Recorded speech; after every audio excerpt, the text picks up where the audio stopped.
C'est l'humeur de Dany avec vous, Dany Cohn-Bendit. Bonjour. Bonjour Thomas Soto. Peut-être que le premier chiffre à retenir, c'est 51,29%. C'est le taux d'abstention. Autrement dit, il y a plus d'électeurs inscrits qui ne sont pas allés voter que d'électeurs qui sont allés voter. C'est évidemment un record. C'est plus 9 points par rapport à la législative de 2012. Cette abstention record, c'est le sujet qui vous préoccupe, vous, ce matin.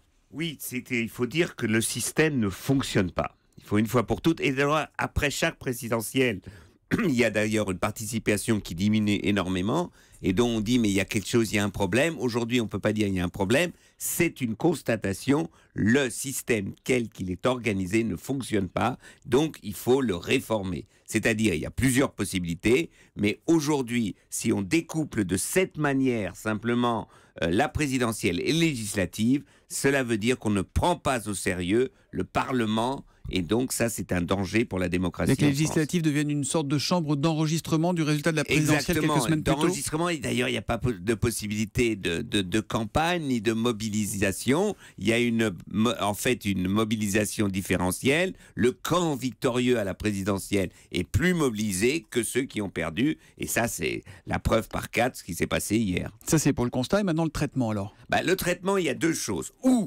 Enfin, on peut faire plusieurs choses. Premièrement, on peut voter le même jour à la présidentielle et aux législatives. Il n'y a aucune raison, aux États-Unis, ça se fait, il n'y a aucune raison qu'on ait les législatives 3 semaines, 1 mois après les présidentielles. Ça ne changera pas grand-chose. On peut imaginer que ceux qui voteront pour un candidat voteront pour les mêmes candidats aux législatives. On peut imaginer, mais en tout cas, la participation, vous n'aurez pas le problème de l'abstention. Vous aurez une participation de 75%. Ça n'est pas la même. Donc déjà, vous n'aurez pas ce problème et ce chiffre qui nous enquiquine tout le monde. Ça, c'est la chose. Deuxièmement, il faut dire une fois pour toutes, le système majoritaire aujourd'hui ne correspond pas à, disons, la société en France, et donc il faut introduire de la proportionnelle en France. Je crois que ça va être le grand débat, et j'espère.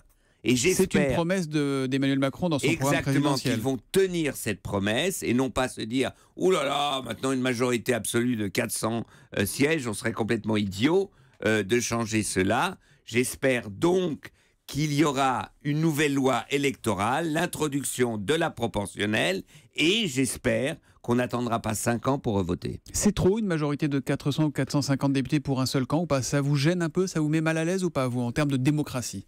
Ça me met mal à l'aise, mais pas... Je veux dire, le problème, c'est que c'est pas la faute d'En Marche. Ça, c'est pas la faute de Macron, c'est la faute de ceux qui n'ont pas été capables de proposer une alternative qui ait mobilisé les citoyens. Moi, ce que j'ai découvert hier soir, c'est l'abstention, c'est la faute à Macron.